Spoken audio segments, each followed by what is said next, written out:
Happy morning. Today's topic is about the second section of forensic pathology of infancy and childhood. And in this video lecture, we will be discussing towards viability of fetus, the definition for live birth, and what are the physiological and pathological conditions, and towards hyaline membrane disease or infantile respiratory distress syndrome, and followed by signs of live birth in detail.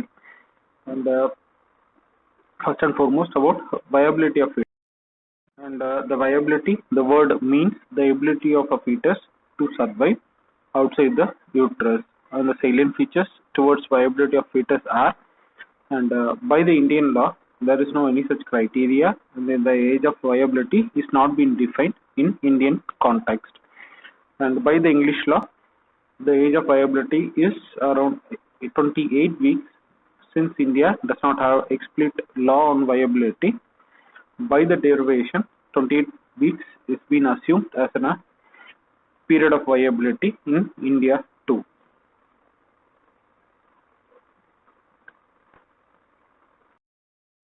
At the age of viability, wherein the surfactants appears in the alveoli of lungs as they decrease the surface tension of the alveoli, and the alveoli gets a capacity or gets a ability to inflate once the air been inspired.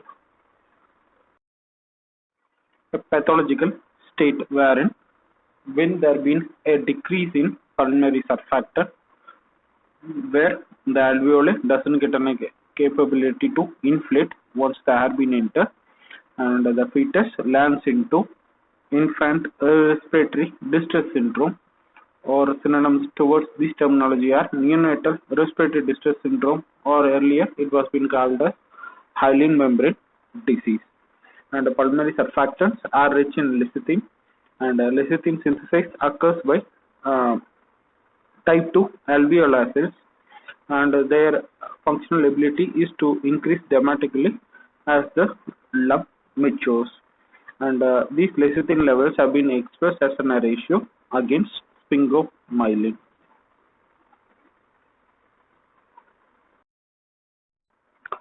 Pathogenesis of hyaline membrane disease. The ratio that has been expressed L bar S lecithin, this is sphingomyelin ratio. Once it is greater than 2, then there have been a less likely chances of developing infant respiratory distress syndrome. And once the ratio has been less than 2, then there is an increased chance of getting IRDS. And the pathogenesis here, once there been a decrease in surfactant, which leads to a decrease in lung compliances, and where there been a hypoventilation, and this hypoventilation leads to hypoxemia plus carbon dioxide retention, and it leads to acidosis, and the acidosis leads to pulmonary vasoconstriction, and the vasoconstriction ultimately decrease in perfusion, hypoperfusion of the epithelials and endothelial cells, where decreased blood supply leads to their damage and plasma leak within the alveoli, and there been a formation of fibrin and necrotic cells, which results in formation of hyaline membrane.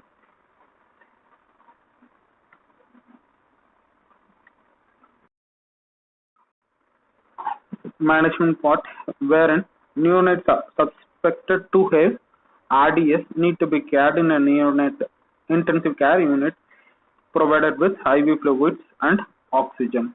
And the treatment modality can be divided into mild to moderate RDS, moderate to severe RDS.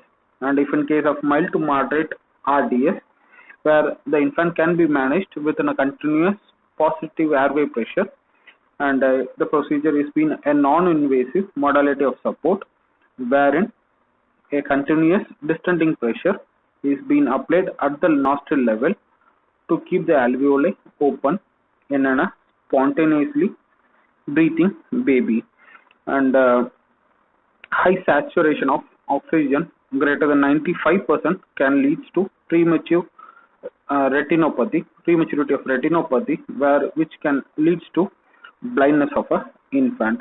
And in second part, moderate to severe RDS, wherein exogenous surfactant supplement is necessary and the route of administration being intratracheal, and it is proven to be beneficial. And in many babies where they can be intubated early and given surfactant rapidly extubated and continuing towards continuous positive airway pressure is being beneficial. And in this X-ray, you can able to see homogeneous opacification of lungs and completely obscuring the hot shadows or hot borders, and there been a presence of air bronchogram. Presence of air bronchogram on this area and complete opacification of lungs. And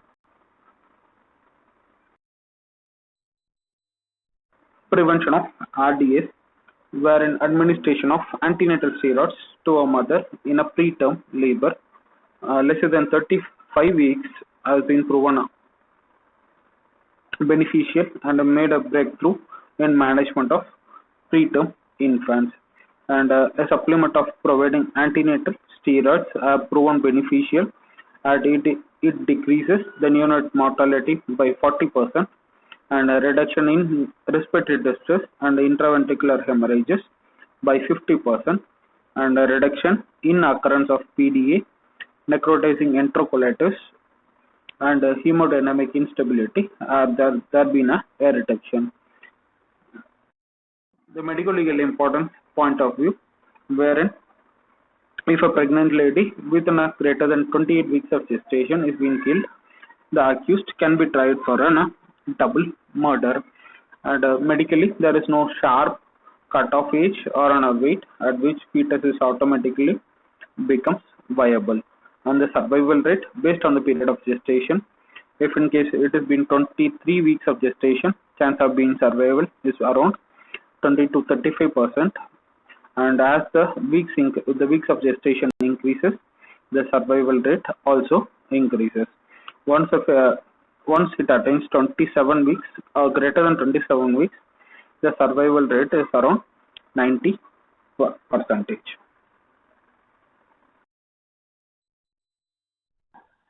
The definition of live birth and following by the science. The definition, as per the explanation provided in Indian criminal law, the explanation of 3 of 299 IPC, where it defines a live born if any part of a child has been brought forth and even though the child may not have breathed or been completely born. And context towards Indian civil law, and the explanation from section 2D of Registration of Birth and Death Act of 1969, which states that live birth means a complete expulsion of a fetus from its mother, irrespective of the duration of pregnancy, and who after such expulsion the breathes or shows any evidence of life.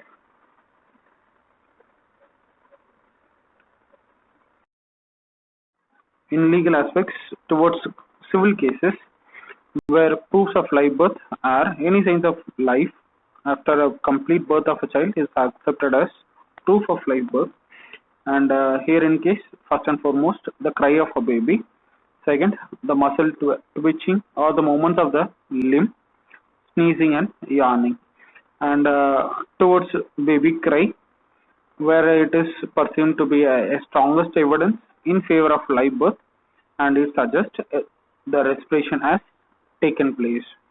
Once the membranes have been ruptured and there been an entry of air, and a fetus may inhale and started crying, and even this process can occur when the head of the fetus is within vagina or even inside the uterus, and where the bystanders or the relatives may hear and they perceive that a live birth has occurred.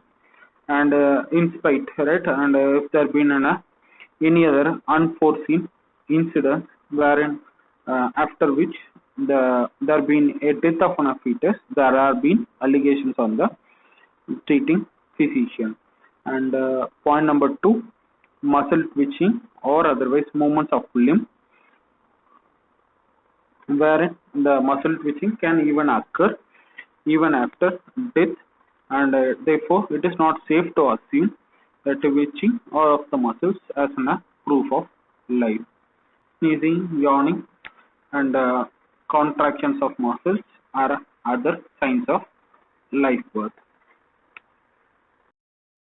Signs of live birth, and here whatever the previous the signs of crying, yawning, sneezing, and muscular movements are towards civil cases, and in case of criminal cases disputes wherein signs of live birth need to be demonstrated during postmortem examination, and wherein the internal examination may provide a strong proof, and where most of the sciences were maybe purely towards academical, wherein some tests and some signs were are considered to be the surest signs of live birth, and we will discuss each of the signs in upcoming section of the video.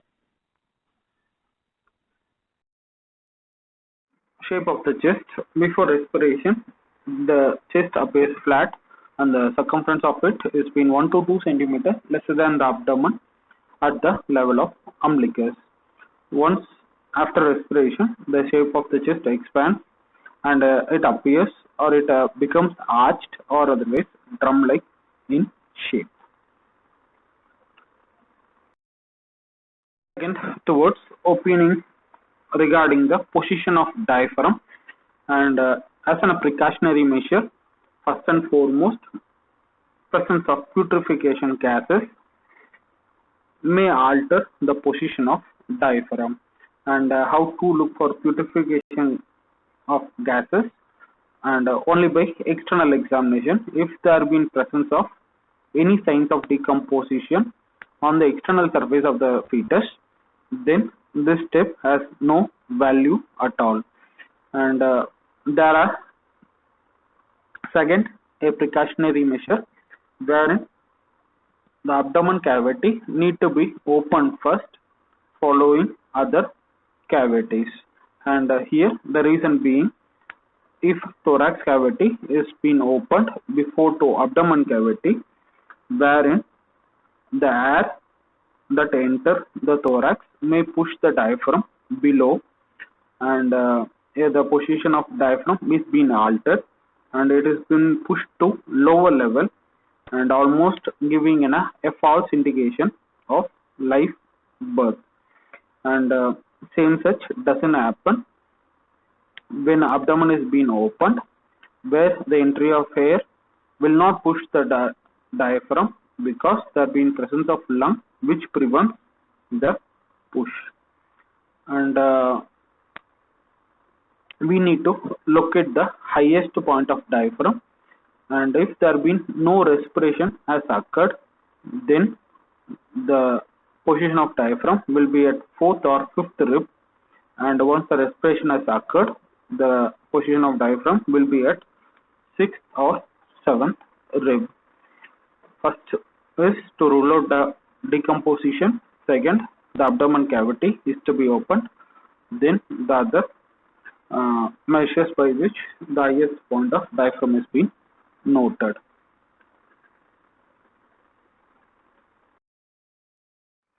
Coming to lungs, and breathing causes significant and permanent changes in lungs, and their extent depends upon the period and the strength of respiration. And by this tabular column we simplify, and first and foremost triad that we take is the volumes of lung, and the column second before respiration, third column is after respiration, and volume based on the volume, normal or small, and after respiration it is larger and covers the heart. Regarding the consistency, the lung appears dense, firm, non-crepitant like liver, and after respiration it appears soft, spongy, elastic and crepitant, and the margins are sharp and here in case it is been rounded, and the color uniformly reddish brownish or bluish red in color, and after respiration has occurred, it appears to be malted or marbled like appearance, and air vesicles non-inflated, and here in case it has been inflated. The lowest margin of diaphragm is at the level of 4th to 5th rib, and after respiration it is on 6th to 7th rib, and blood within lungs is lesser, and it is in this case it is more.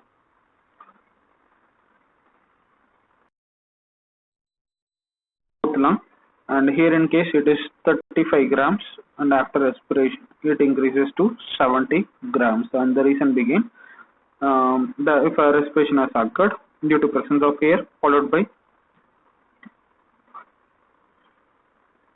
both lungs. Before respiration it is around 35 grams, and after respiration it is of 70 grams. Weight of both lungs in relation to body weight 1 by 70th of body weight, and after respiration it is 1 by 35th of body weight, and specific gravity it is of 1.04 and to 1.05 and heavier than water, and after respiration it is around 0.94 of specific gravity, and it is lighter than water. And regarding the flotation or otherwise hydrostatic test, where a whole or part of shrink in water, and if there been a respiration has occurred, the expanded areas or the whole may float in water. And towards thoracic cavity, and here in case it is not fully occupied by lungs, and here in case after respiration it is almost occupied the entire thoracic cavity, and pleura loose and wrinkled, and in after respiration pleura appears stout and stretched. On cut section, oozing of blood will be less or little phlothyrous blood exudes on pressure, and in case of after respiration there be an abundant frothy blood exudes on cut section. Bronchioles and bronchi where it been empty, and in this case it contains a blood stained frothy. Alveoli are not inflated, and here in case it has been inflated. And microscopic sections wherein alveolar sacs are closed, lined with cuboidal and columnar cells, and after respiration the sacs appears dilated, lined with fat squamous cells with prominent vascularity. And regarding medical legal importance, before respiration it indicates either stillborn or deadborn, and after respiration it indicates a live-born child. Based on weight of lungs, there are two tests. First and foremost is Fordyce test, or otherwise synonymous static test, and here in case where lungs have been ligated across their hilum and has been separated, followed by it has been weighed. And before respiration, where weight of both lungs is of 30 to 40 grams, and after respiration it increased to 60 to 70 grams, and the reason that have been advocated is due to increase in blood flow. And again, it is not that a reliable sign of live birth. And here the blood flow in the lung beds is being increased after breathing, and weight of the combined weight of both lungs is being compared to on a ratio to on a body weight, and before respiration it is 1 by 70th of the body weight, and after respiration it is 1 by 35th of the body weight after respiration. And the increase in weight is not constant, and again it is not a reliable indication of breathing. And the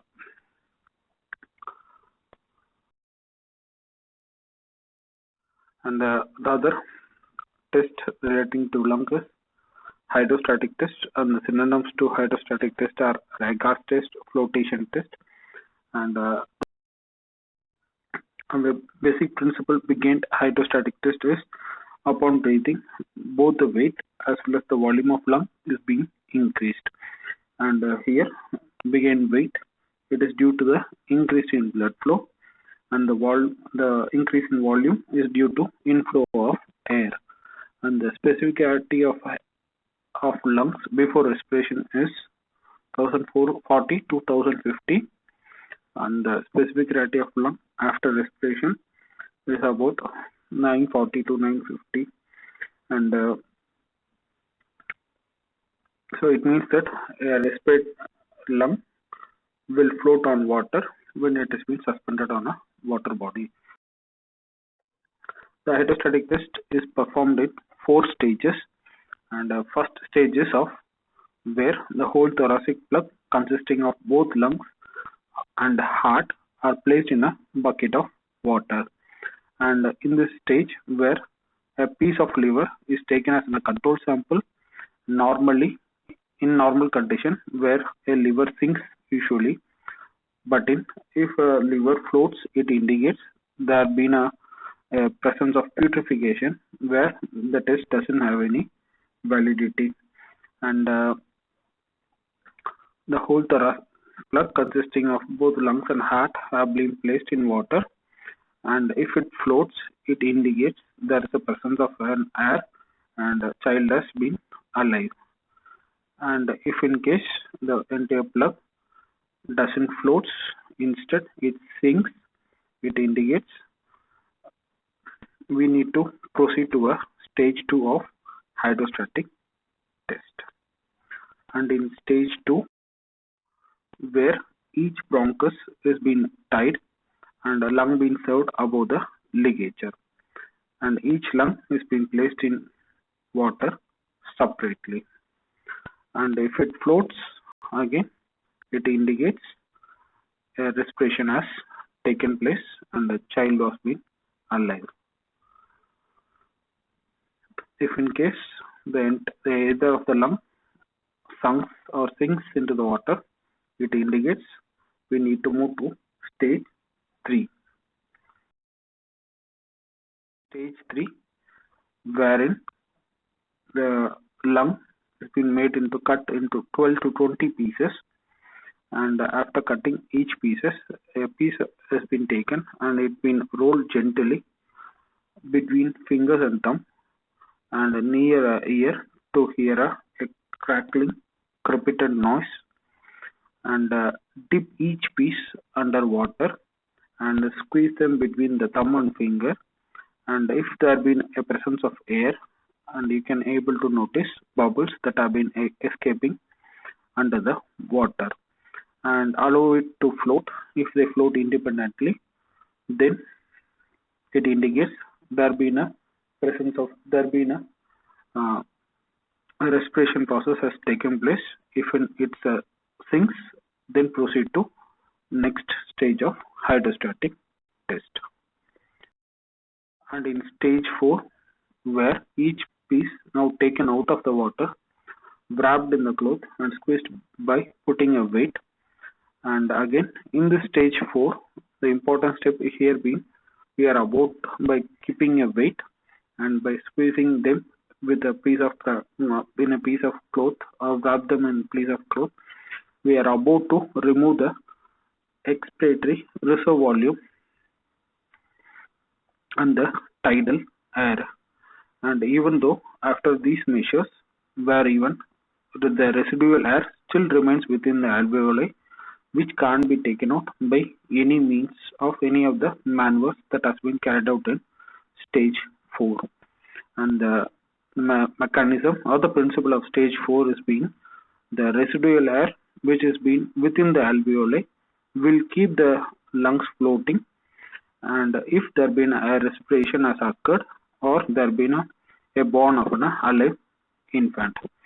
And if lungs are floating in early stages, it may even occur due to any artifacts in form of any artificial respiratory measures that has been taken during the resuscitative process.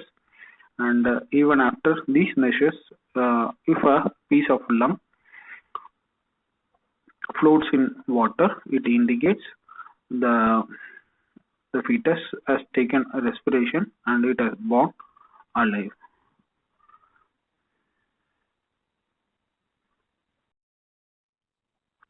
Reasons for false positive conditions, and here the child does not respire after birth even though lungs float on hydrostatic test. In other ways, uh, wherein these are artifacts.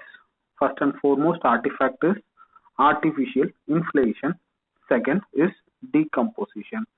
And in case of artificial inflation, either by any of the respirative resuscitative measures that has been carried out on saving the life of an infant, where a supportive oxygen either supplied to by a tube, catheter, cannula that has been passed into trachea, or by mouth to mouth respiration. And the second artifact that can occur wherein fetal lungs they float even though that there is no respiration has taken place. Where in decomposition, wherein the external features again will be highly indicative, even though where in lungs the features like the external appearance greenish in color, soft in consistency, can able to see appearance of bubbles in larger quantity on the surfaces of the lung, and they are unequal in size. They project considerably from the surfaces, and gas within them can be pushed readily from place to place, and they collapse on pricking. And these are two artifact conditions wherein child did not respire after respiration after being born, and yet the lungs remains floating on hydrostatic tests.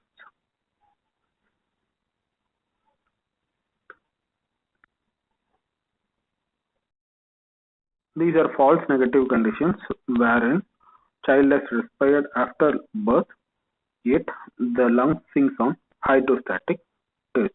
First and foremost is atelectasis, wherein non-expansion of lung and the sequence of events in form of a feeble respiration has occurred in air did not enter the lungs properly, or otherwise air remains up to the level of trachea or the bronchial level, and it doesn't reach the alveoli, and the lungs remain unexpanded, and even though child was alive.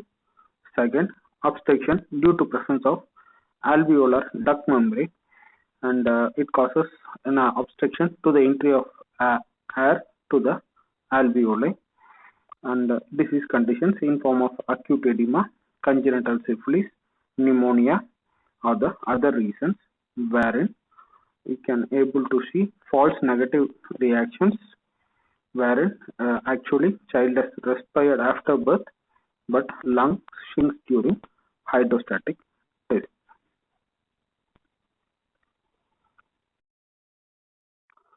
And these are conditions wherein hydrostatic test is not at all necessary. First and foremost condition where fetus appears like in a monster. Second, fetus is mummified or been macerated or showing features of decomposition. Then hydrostatic test is not being necessary. The fetus is not viable if it is less than 180 days of intrauterine life. Fourth, wherein stomach contains presence of milk, it suggests there been a breastfeeding has occurred in, and performing hydrostatic tests again in this condition it is not necessary. Fifth, if there been umbilical cord has separated and there is a formation of scar, then again hydrostatic test is not necessary. Yes, that have been noted in middle ear, and before birth middle ear contains gelatinous embryonic connective tissue, and there is no presence of air, and with our respiration wherein sphincters of pharyngeal end of the eustachian tube relaxes and air being replaced, and it replaces the gelatinous substances in few hours to 5 weeks, and middle ear must be opened underwater to remove the technum tympani, and wherein air bubbles comes out if a test be positive. And in a simpler way, wherein A simpler method wherein to detect Warden's disease, where wherein you dip the ears in water and you can even puncture the tympanic membrane and you can able to notice the presence of air bubbles and it's highly suggestive of there being a live birth has occurred. And again, the reliability of this test measure is of very low and again not routinely done to detect a sign of live birth.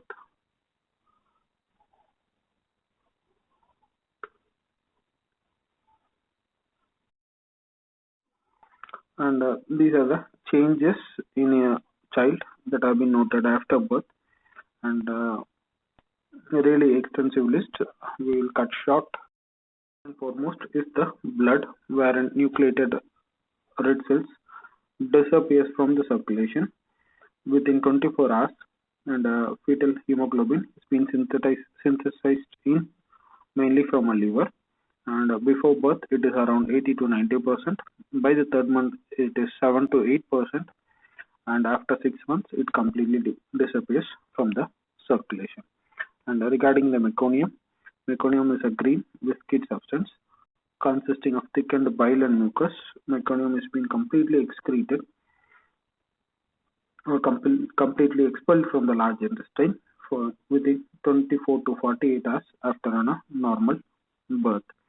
And there are some conditions wherein meconium may be excreted completely before birth in case of breech presentation and in case of severe anoxia. The other changes in stomach and intestine, the synonym to these tests are stomach bowel test and or otherwise Bristol's second life test, wherein stomach intestine have been removed after tying in a ligature, after tying in a double ligature at the each end, and they have been placed in water. And if they float, it suggests respiration has taken place, or otherwise, if they sink, it signifies the respiration has not occurred.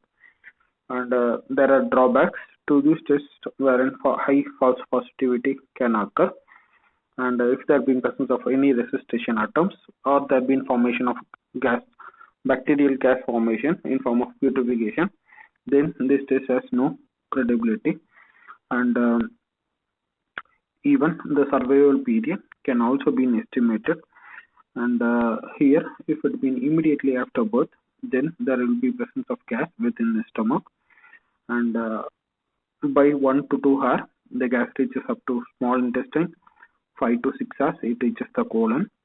By the 12th hour it reaches the rectum. And wherein to differentiate the features of caput succedaneum versus Kefil and regarding the causes, there have been an edematous swelling between skin and gala due to pressure on the presenting part and as a result of impaired venous return. And in case of Kefal there have been a localized collection of blood between periosteum and skull due to rupture of periosteal capillaries. And regarding the content, it contains blood in case of Kefal and in case of caput succedaneum, it contains serosanguineous fluid. And the occurrence more common, and here it is of rare, and it causes suture lines. It extends across the suture line in case of caput succedaneum, and in case of Kefal it never extends. It remains within the border or within the suture lines. And the size, it is relatively large, and Kefal it is relatively smaller, and the situation bilateral, and in case of Kefalomatoma, it is of unilateral and it is present over parietal bone. Most commonly present over parietal bone. And regarding the color, there is no any discoloration, but in Kefalomatoma, due to presence of a blood within, as the time period increases, there have been changes of discoloration of color occurs in over the swollen site, and it looks like bruises obviously. And other features in case of caput succedaneum, where there is no impulse on crying, and in Kefil hematoma, same such. And in case of development, it immediately after birth and is not present at birth, develops after 24 to 48 hours. And regarding the disappearance, decreases in size from birth and completely disappears by the first week. And in case of Kefalemer, it decreases in first 2 days, then it starts increasing in size and completely disappears by 6 to 8 weeks.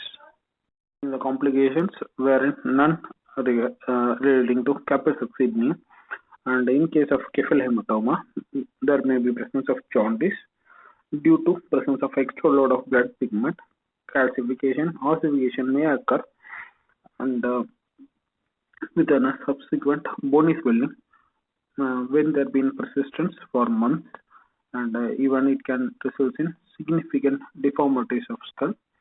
And if there been significant deformities occurring in where surgical excision is maybe necessary. And regarding medical legal importance, campylobacter can be taken as a sign of live birth, and Kefal hematoma regression helps in timing the survival period of the newborn.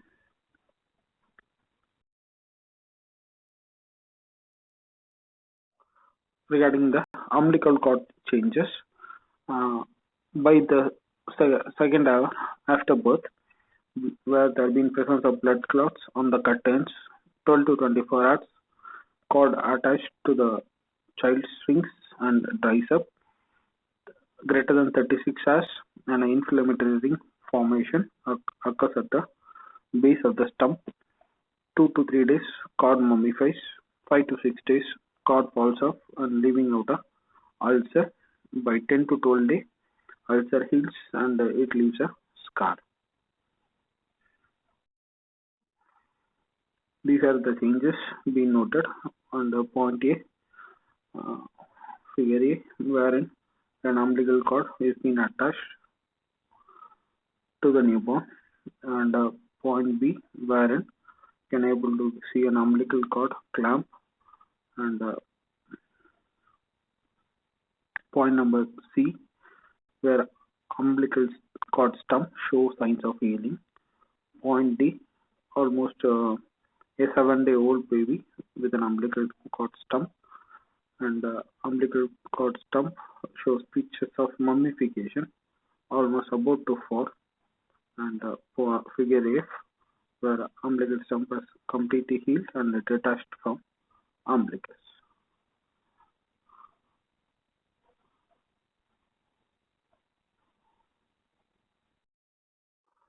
Cardiovascular changes, and here there have been a closure of ductus arteriosus by 4th day after birth. Foramen ovale closes by 2nd month after birth. And again, other vascular structures like ductus venous close by 3 to 5 days, and left umbilical vein obliteration, and the closure period is 3 to 5 days. Thank you so much for your patient listening. If there have been any doubts, queries relating to the content of the video, kindly address those issues in comment section below, or otherwise address those issues through any of the social media links provided in description section. Thank you.